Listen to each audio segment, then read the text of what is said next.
মুহূর্তের সবচেয়ে বড় খবর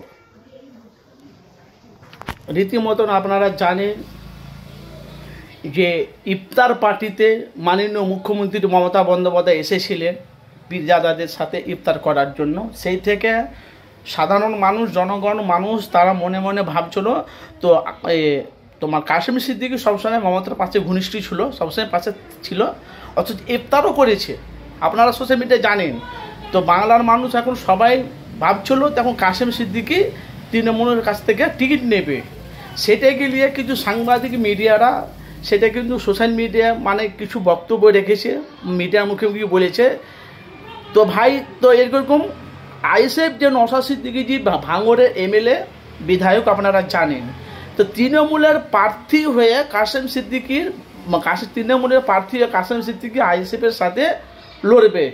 সেটা কি ব্যানারটা থাকতো কাশেম সিদ্দিকীর, তৃণমূলের প্রার্থী হয়ে কাশেম সিদ্দিকী লড়ছে, ব্যানার থাকবে কাশেম সিদ্দিকীর। তো নওশাদ সিদ্দিকীর সাথে হাড্ডাহাড্ডি লড়াই হবে। আপনারা জানেন সেই ভিডিওগুলো সোশ্যাল মিডিয়ায় ব্যাপক হারে ভাইরাল চলছে। এখন ভাই আপনারা জানেন আজকে 2 দিনকার ঘটনার কথা বলছি। ফুরফুরা শরীর থেকে পীরজাদা কাশেম সিদ্দিকী ভাইজান জলসাতে যায়, কোনো একটা অনুষ্ঠানে যায়, ভাঙড়ে গেছে। ভাঙড়ে গিয়ে একটা আইএসএফ একটা চ্যানেল আছে দেখবেন আইএসএফ বাংলা, উনি ওনাকে প্রশ্ন করেছে তো ভাইজান আমি শুনছি আপনি নওশাদের বিরুদ্ধে তৃণমূলের প্রার্থী আপনি লড়বেন, ব্যানার আপনার নাম থাকবে। বলছে দেখেন আমি আমার ভাইয়ের পাশে আমি দাঁড়াবো, আগামী বিধানসভা ভোটে আমার ভাই কোনটা চাইছে ভাইয়ের সাথে আমি বসবো, ভাইজান যদি আমাকে টিকিট দেয় আমি অবশ্যই আইএসএফের পক্ষে আমি ক্যানিংয়ে আমি দাঁড়াবো, ক্যানিংয়ের মানুষ অক্সিজেন পেয়ে যাবে। তো এখানে বুঝতে পারা গেল যে শওকত মোল্লার সাথে এলাকার হাড্ডাহাড্ডি লড়াই হবে ক্যানিংয়ে। তার মানে এবার আইএসএফের ব্যানারে থাকছে পীরজাদা কাশেম সিদ্দিকী আইএসএফের প্রার্থী হয়ে লড়ছে। সেই দিয়ে কিন্তু বাংলার মানুষ এখন জনগণ সাধারণ মানুষ কেউ বলছে কাশেম সিদ্দিকী দুমুখো সাপ, কেউ বলছে আগে কেউ জনগণ সাধারণ কিছু মানুষ তারা বলছে কাশেম সিদ্দিকী দুমুখো সাপ, এই বিভিন্ন রকম কথা বলছে।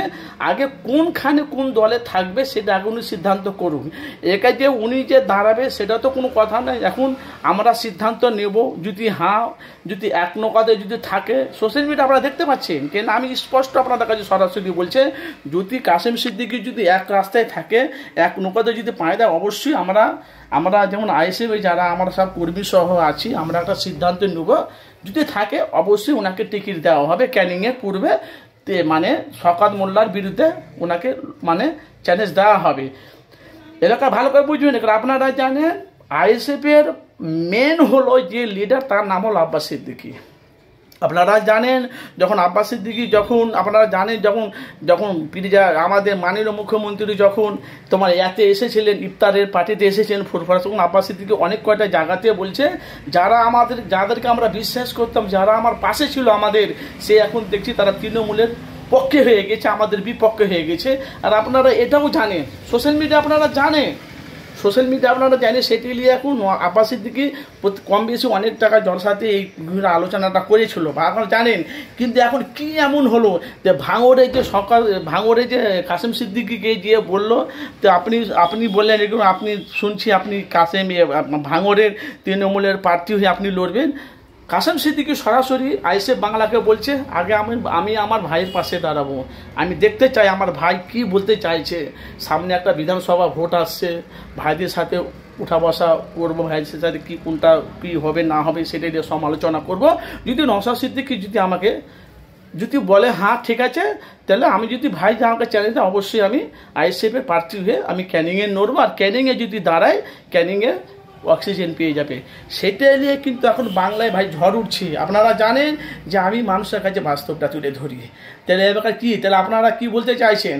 নওশাদ সিদ্দিকী আব্বাস সিদ্দিকীকে নওশাদ সিদ্দিকীকে প্রার্থী ওদের গ্যাংগুলো কি অনুমতি দেবে? ঠিক আছে, তো ভাঙড়ে লড়ুক মানে কাশেম সিদ্দিকী।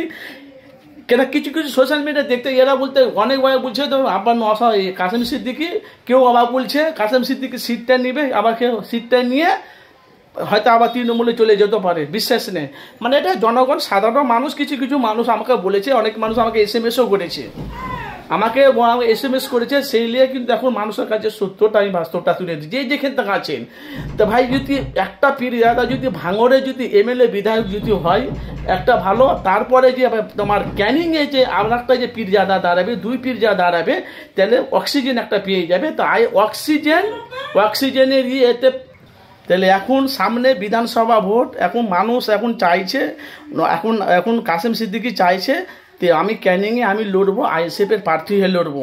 এবার জিতলে কি যদি জিততে পারে কে কাকে পরাজিত, হয়তো শওকত মোল্লা পরাজিত হবে না, তো তোমার কাসেম সিদ্দিকী পরাজিত হবে। যেই যাকে পরাজিত করবে আপনাদের মূল্যবান, আপনারা মতামত জানাবেন কোন বিষয়ে, মানে কি নিয়ে সিদ্ধান্ত নিয়েছে কাসেম সিদ্দিকী, সেটা আপনাদের কাছে সমালোচনা, আপনাদের মূল্যবান, আপনারা মতামত অবশ্যই জানাবেন। কাসেম সিদ্দিকী ভাইজানকে প্রার্থী দেবে না সেটা আপনারা ডিসিশন নেবেন, আপনাদের মতামত আপনারা জানাবেন।